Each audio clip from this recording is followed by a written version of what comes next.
네, 성경 본문 마태복음 18장 21절부터인데 맨 마지막 절 다시 한번 보시기 바랍니다. 우리 예수님 말씀인데요. 마태복음 18장 35절에서 주님이 이렇게 얘기하세요. 너희가 각각 마음으로 형제를 용서하지 아니하면 나의 하늘 아버지께서도 너희에게 이와 같이 하시리라. 이렇게 말씀하십니다. 어떻게 하시겠다는 거예요?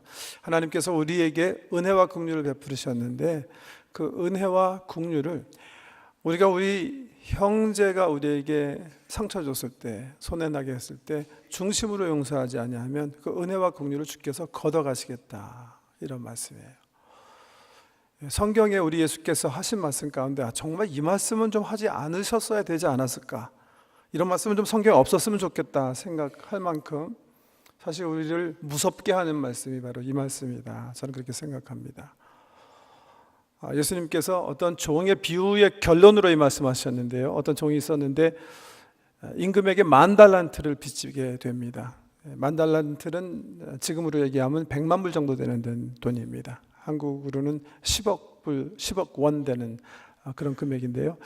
그런데 갚을 능력이 없는 거예요. 끌려가서 정말 큰일을 치르게 됐는데 참아달라고 간절하게 호소를 해요. 그 모습을 보고 임금이 불쌍히 여겨서 10억 원을 탕감해 준 거예요. 얼마나 기뻤겠습니까? 이 종이 그 해방감을 느끼면서 길거리에 나가게 되는데 마침 그 길에 그 사람에게 100데나리온 빚진 사람, 지금 돈으로 하면 만 불 정도 되는 돈인데요, 한 100분의 1 정도 빚진 사람이죠. 이 사람을 만나게 됩니다. 그래서 빚 내놓으라고 그러니까 내가 지금 갚을 능력이 없으니까 좀 기다려 주십시오, 참아 주십시오, 부탁을 합니다. 그런데 이 사람이요, 좀 전에 100만 불 탕감 받았는데 자비를 베풀지 않고 이 사람을 잡고 옥에다가 쳐넣습니다. 그 소식을 임금이 들었다는 거죠. 괘씸하게 생각해서 10,000달란트 탕감해준 이 사람을 즉시 불러들이게 하고 엄한 말을 하게 됩니다. 너는 10,000달란트 다 갚기 전에 이제 옥에서 나가지 못할 것이다. 이 이야기를 하신 다음에 우리 예수님께서 결론으로 이렇게 얘기하시는 거예요. 너희가 각각 마음으로부터 형제를 용서하지 아니하면 나의 하늘 아버지께서도 너희에게 이와 같이 하시리라. 이 비유의 말씀을 왜 하셨는가? 오늘 본문 첫 절에 나와 있죠. 베드로가요, 주님께 나와서 물어요. 예수님, 형제 용서하라고 그랬는데 7번 용서하면 되겠습니까? 예수께서 대답하세요. 7번이 아니라 7번씩 70번이라도 해야 한다. 이 마태복음 18장 전후 맥을 살펴보면 예수님께서 용서에 대해서, 교회의 사면권에 대해서 좀 말씀하시는데 이 말씀을 듣고 베드로가 조금 자기의 덕을 드러내고 싶었던 것 같아요. 잘난 체 하고 싶었던 것 같아요. 그 잘난 체 하는 베드로에게 한 방 빵 먹이시기 위해서 우리 주님께서 좀 세게 말씀하신 걸까요? 너희가 중심으로 7번 아니라 7번씩 70번이라도 중심으로 너희 형제를 용서하지 아니하면 천부 아버지께서도 너희에게 그렇게 하시리라. 그런데 다른 성경에 보면요, 다른 구절을 보면 우리 예수님께서요, 똑같은 교훈을 반복해서 우리 교회 향해서 말씀해 주시는 것을 발견할 수가 있습니다. 어딘지 아시죠? 특별히 우리들이 어떻게 기도해야 될 것을 가르치시면서 예수님께서 마태복음 6장에 보면 이렇게 얘기하시잖아요. 우리가 우리 죄를 용서해 준 것처럼 우리 죄를 용서해 주십시오. Forgive us our debts as we forgive our debtors. Forgive our trespasses as we forgive those who trespass against us. as 이와 같이.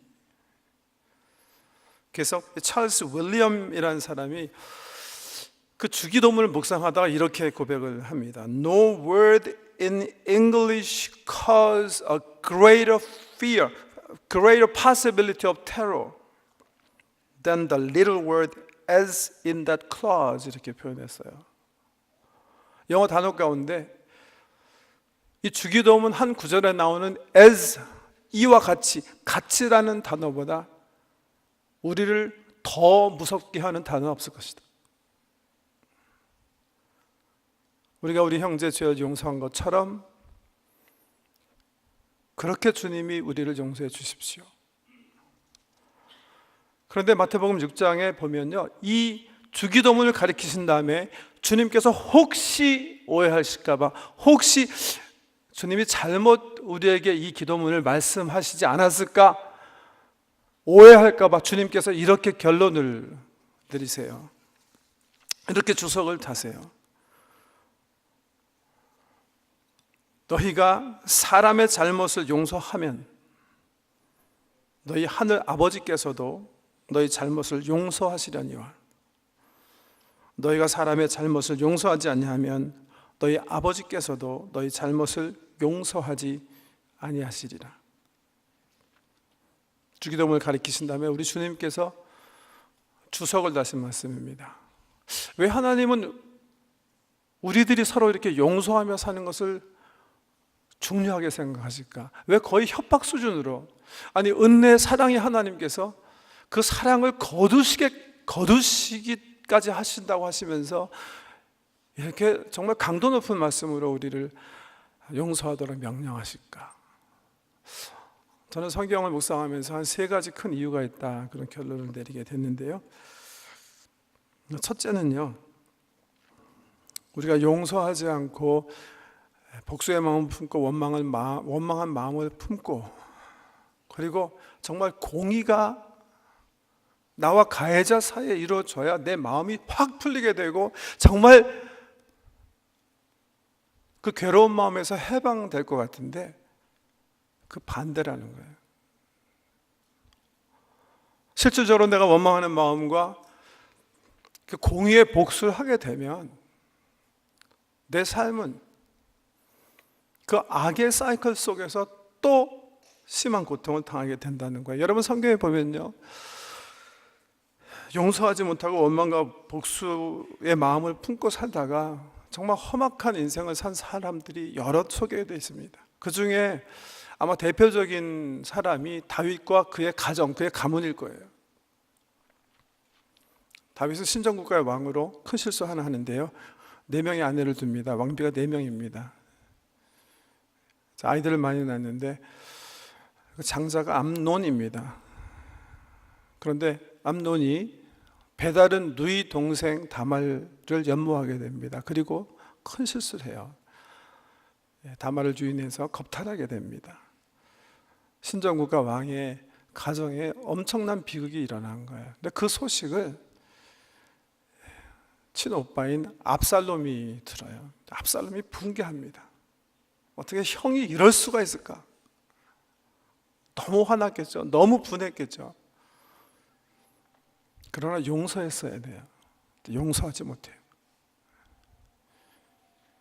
그 분노와 원망하는 마음을 가슴에 품고요, 살다가 기회를 만들어서 형 암논을 주인합니다. 그리고 그를 쳐 죽여요. 그 소식을 다윗이 듭니다. 다윗이 얼마나 괴로웠겠습니까? 그렇지 않아도 형제간에 정말 수치스러운 일이 일어나서 괴로워하고 있는데 자기가 믿던 아들 압살롬이 온 천하의 그 가정의 수치를 공표하는 살인사건을 저지른 거예요. 얼마나 미웠겠습니까? 그러나 용서했어야 돼요. 근데 다윗이 용서하지 못합니다. 아들의 눈을 맞추지 못해요. 아들이 가까이 오는 것을 감당하지 못합니다. 그래서 만남이 없이 방치하고 세월이 흘러가게 하죠. 그 버려짐은 압살롬의 영혼 속에 아비를 향한 배반, 그 반역의 욕심을 잉태시키게 됩니다. 결국 머리 좋은 압살롬이 아비를 제거해버리고 왕위에 오르게 되고, 다윗은 어렸을 때부터 전장에서 잔뼈가 굳어서 얼마든지 이길 수 있지만 아들에게 왕권을 넘기고 망명생활을 하게 됩니다. 그러나 동지들의 도움으로 다시 왕궁에 돌아오게 되고, 아들 압살롬은 다윗의 장수인 요압에 의해서 아주 비참하게 목이 잘려지게 되죠. 우리가 우리 속에 있는 원망하는 마음, 복수하고 싶은 마음, 아니 우리가 공의와 법을 붙잡고요, 이거 해야 내 속이 풀리겠다 생각해서 복수를 하면, 계속 원망을 품으면 풀릴 것 같지만 사실은요, 그 마음, 그 복수심은 다시 우리에게 화와 재앙을 불러일으킨다는 겁니다. 주님께서 이 복수와 원망의 사이클을 깨고 우리가 하나님의 자녀로 복된 삶 살기 원하시는 거예요. 그래서 용서하라는 거예요. Forgive. 먼저 give. 용서를 선택하라고 얘기하셨고요. 두 번째 성경의 이유를 찾아본다면 용서만이 가해자 삶 속에 참 회개를 일으키기 때문입니다. 여러분, 우리 사람을 새롭게 하는 것은 법과 정의가 아닙니다. 법과 정의는 사람을 변화시키고 사람을 새롭게 하지 않습니다. 하나님께서 법과 정의로, 공의의 방법으로 우리를 다루셨다면 우리 하나님의 자녀가 될 수 없습니다.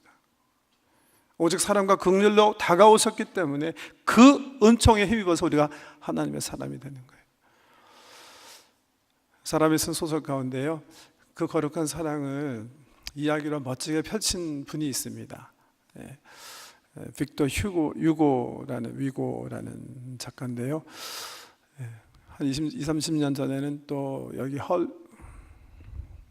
뉴욕의 브로드웨이의 머비시라는 작가가 뮤지컬로 해서 많은 사람들에게 더 많이 알려진 이야기인데요, 레미제라라는 얘기죠.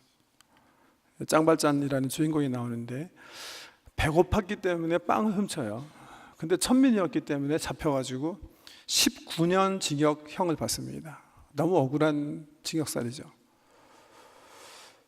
거기서 이제 이 짱발짱이 터프한 사나이가 돼가지고서는 추록을 하게 되는데요, 추록을 했지만 사회가 짱발짱을 받지 않습니다.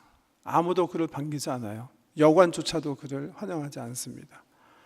그래서 거처도 정하지 못하고 길거리에서 3일 4일을 보내다가 찾아간 곳이 교회인데요, 교회 목사님이 그를 반갑게 맞아서 식사도 대접해주고 잠을 자게 합니다. 그래서 오래간만에 밥을 먹고 편안한 잠에 깊이 빠져들게 되는데, 한밤중에 일어나 보니까 목사님은 이미 침대에 들어가셨고 혼자 남아서 거실을 살피는데 보니까 눈에 들어온 게 목사님이 사용하시는 은잔입니다.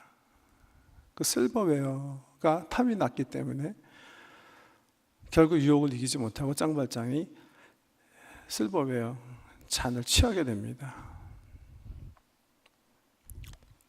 결국 경찰에 붙잡히게 돼가지고 경찰 3명과 함께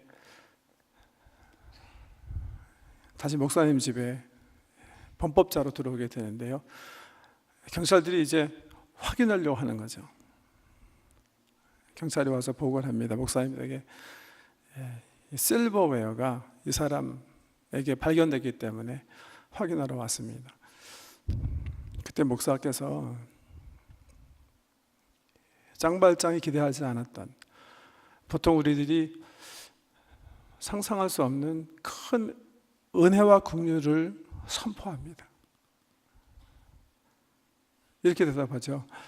장발짠 다시 와줬군. 정말 잘 왔네. 자네가 내가 준 은초대까지 되는 것을 잊어버리지 않았나. 사실은 내가 준 그 잔보다 은초대가 훨씬 비싼 거거든. 200프랑스나 하는 귀중한 것일세. 잔만 가져갔더라면 큰일 날 뻔했어. 다시 오기 잘했네 하면서 은초대를 주시는 거예요. 그 긍휼과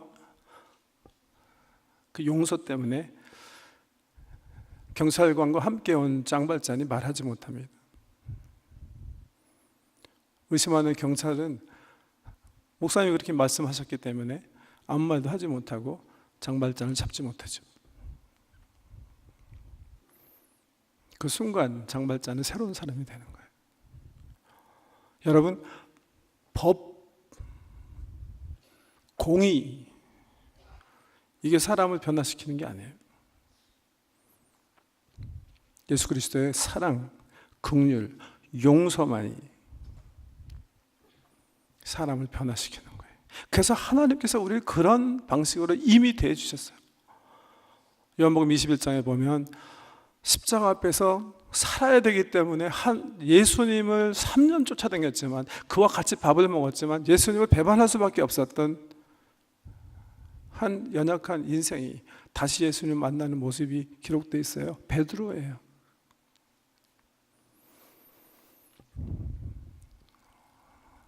자기의 이름에 저주하고 떠난 베드로를 주께서 그냥 버려 두실 수 있으시지만, 우리 예수님이 그를 다시 회복시키시기 위해서 긍휼을 가지고 예루살렘에서 갈릴리 긴 여행을 마다치 않고 가세요.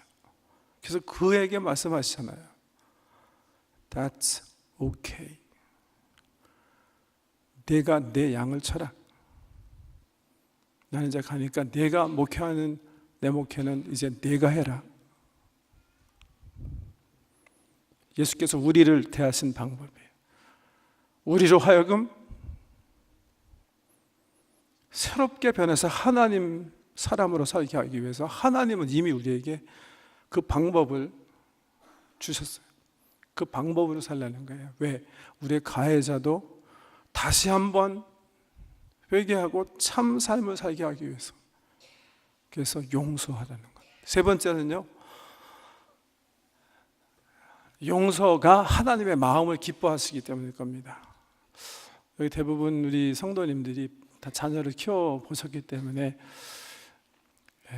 다 경험하셨으리라 믿는데요, 우리 부모님들의 마음을 때로 자녀들이 아프게 하는데, 뭐 아프게 하는 방법도 또 가지가지겠습니다만은 정말 아프게 하는 경우가 있는 것 같습니다. 그 중에 하나는 내 자녀들이 서로 다투는 거예요.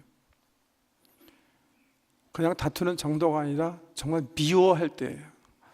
미워할 때가 아니라 정말 등 돌리고 이제는 살인의 그 의도를 가지고 정말 증오할 때예요. 그럴 때보다 부모의 심정이 찢어질 때가 없습니다. 반대로요, 경제적으로는 좀 떨어질지 모르지만 내 새끼들이 화합하고 내 새끼들이 서로 사랑하고 천국 같은 관계 속에 살면, 부모님은 그냥 아무 때나 떠나셔도 행복할 수 있어요. 하나님의 마음도 그럴 거라 생각해요.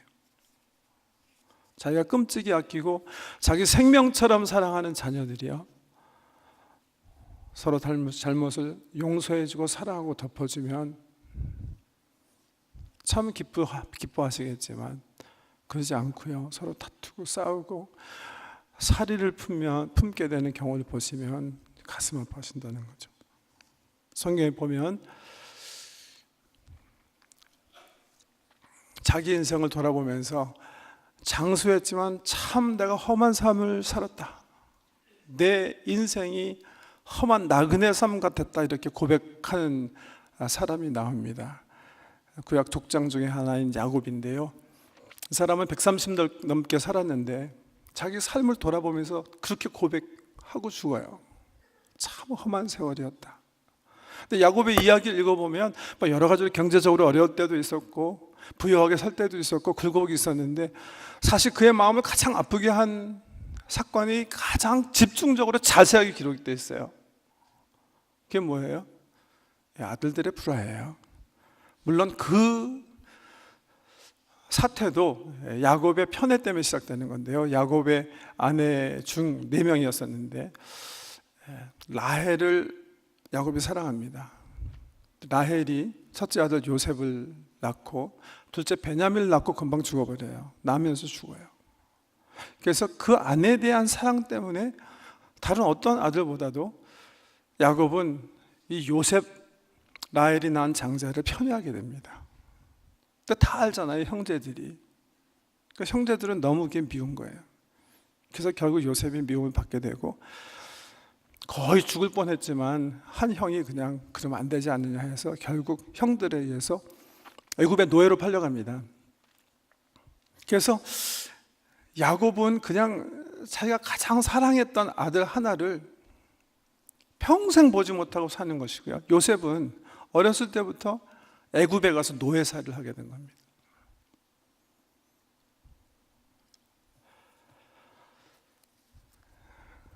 야곱이 말년에 참 내 삶이 험악한 나그네 소굴이었다 하는 연휴에는 그 자녀들이 화합하지 못하고 늘 다툼 속에서 살았기 때문일 것이다. 저는 그렇게 결론을 내리곤 합니다. 여러분, 사람을 용서하는 건 굉장히 힘든 일이에요.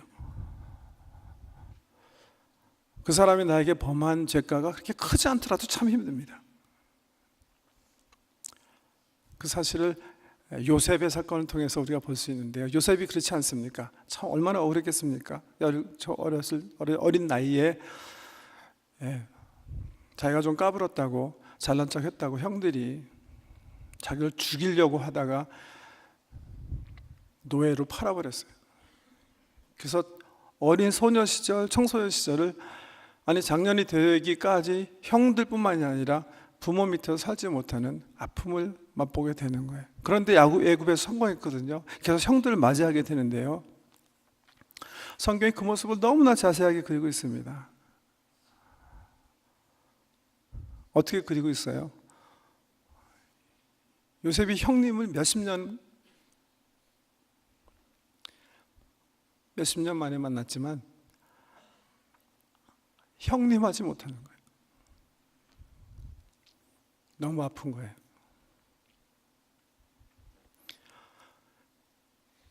반갑기도 하지만 같이 할 수 없었어요. 그래서 게임 플레이 하지 않습니까, 여러분? 속으로 살아있기 때문에 쌀을 퍼서 보내려고 하다가 다시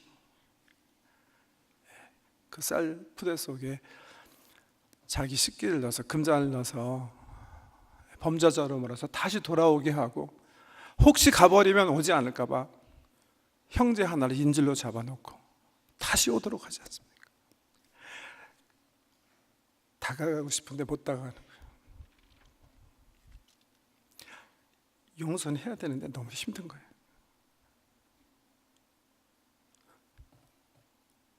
용서는 쉬운 거 아니에요. 그러다가 성경에 보면 용서하죠. 요셉이 자기 정체를 밝히죠. 형님 하면서 울죠. 성경에 보면요, 그 울음소리가 애굽 궁에 퍼져서 애굽 궁에 있는 모든 사람이 들었다. 서러움이 폭발하는 거예요. 용서는 결코 쉬운 일이 아닙니다. 그럼에도 불구하고 우리 예수님께서요, 해라 명령하시는 거예요. 명령하시면서 오늘 본 말씀에 보시면 아비의 심정으로 우리 예수님께서 달래시는 것 같아요.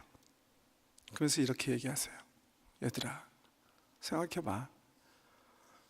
네가 지금 품고 있는 거 굉장히 큰 것 같지만 그래도 너 100데나리온짜리야. 내가 진 죄 용서한 거 생각해봐. 할 수 있어. 넌 할 수 있어. 10,000달란트 기억해. 그 사랑을 상기시켜 주시기 위해서 오늘 우리 예수님께서 여러분을 위해서 성찬의 떡과 잔을 주시는 겁니다. 이 성찬의 떡과 잔을 통해서 예수 그리스도의 거룩한 사랑, 하나님의 끝없는 독생자 주시는 사랑이 여러분 영혼에 흘러 들어가게 되기를 예수님의 이름으로 축복합니다.